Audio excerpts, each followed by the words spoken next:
liquid glass finish. Ito na po ang kasagutan mga boss sa inyong mga problema para po sa inyong mga tabletop, mga countertop, lalong-lalo na po sa inyong mga dining table. Dahil madali pong nagagasgas kapag hindi mo lalagyan ng salamin, pero sa pamamagitan po nito, hindi na po ninyo kailangang maglagay pa ng salamin dahil scratch resistant po ito. So bukod dyan, water resistant na po siya, heat resistant, hindi po basta-basta nasusunog, at chemical resistant na rin.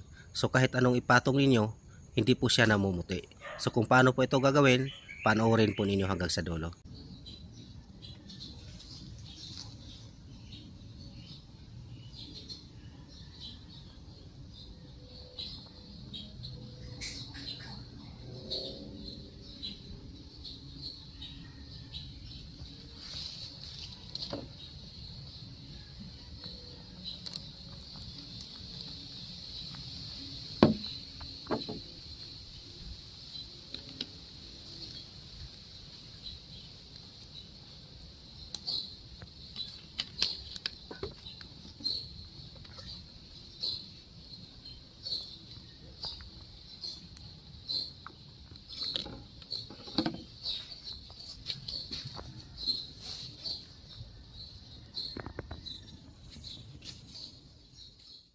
Good day po mga boss. Sa araw nito, ang ating project ngayon ay ito pong dining table. Ayan po. Nakita po na may-ari yung ating ginawang video tungkol po sa epoxy resin na liquid glass po siya yung kanyang finish.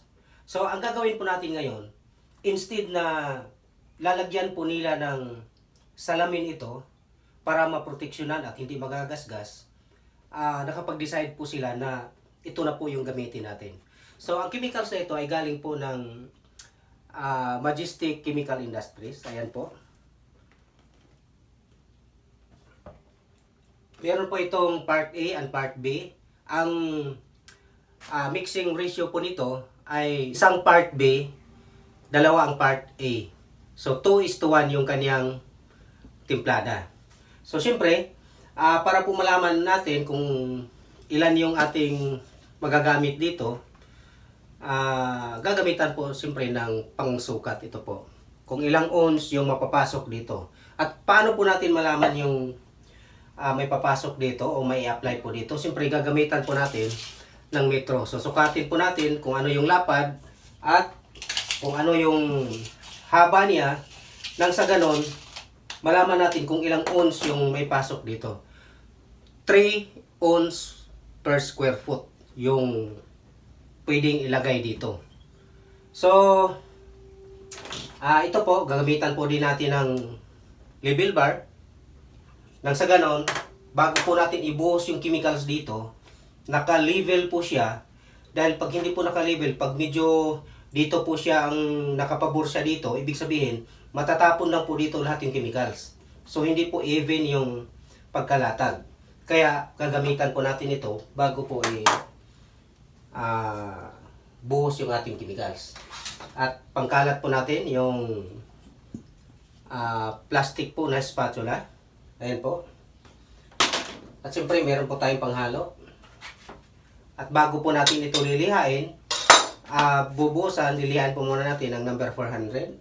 Dahil naka-finish na po siya, makinis na po siya. At siyempre para po sa ating bubbles, kailangan po natin ang heat gun. Okay, simulan na po natin. So, lilihain na po natin itong ating trabaho. At siyempre, gagamitan po natin ng tubig.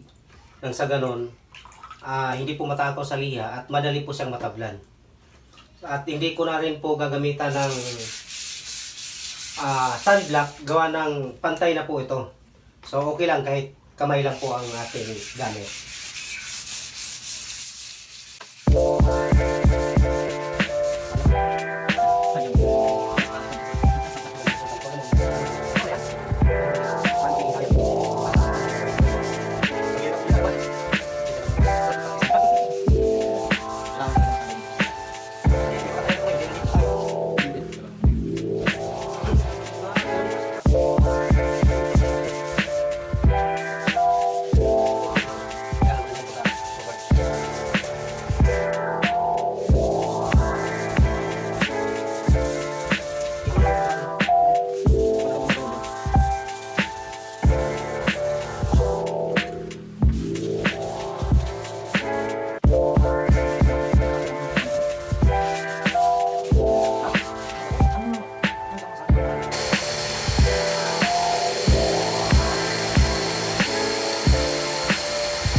natin.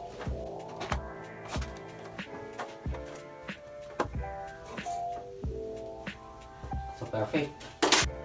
Ang table nito ay merong 8 square feet.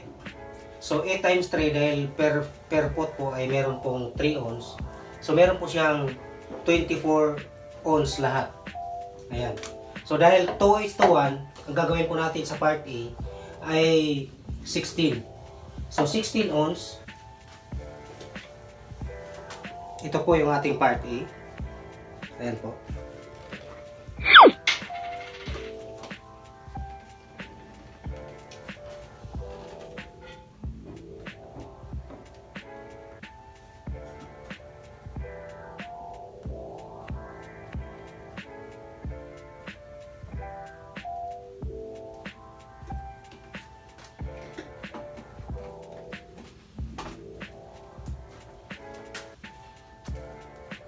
At 8 ounce po yung ating part B para magiging 24 po.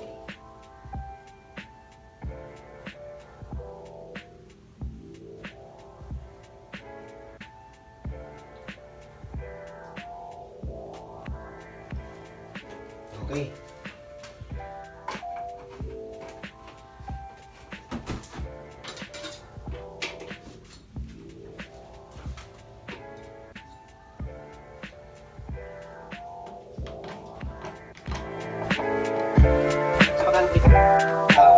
Hanggang 2 weeks, pero mas maganda ko, makas mo ito bago mahal ko talaga ng gusto.